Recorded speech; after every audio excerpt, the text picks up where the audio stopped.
Tại tòa nhà Quốc hội, Đại tướng Đỗ Bá Tị, Phó Chủ tịch Quốc hội đã có buổi tiếp đoàn Ban liên lạc cựu chiến binh Sư đoàn 355 Quân khu 2 Bộ Quốc phòng nhân dịp hướng đến kỷ niệm 74 năm ngày thành lập Quân đội Nhân dân Việt Nam và hướng đến 40 năm ngày thành lập Sư đoàn.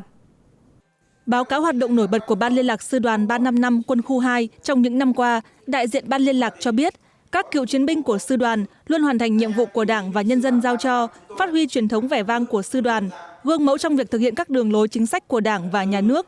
Nhiều thành viên Sư đoàn đã tích cực trong công tác xây dựng địa phương, làm kinh tế và giúp đỡ các gia đình tìm kiếm hài cốt thương binh liệt sĩ.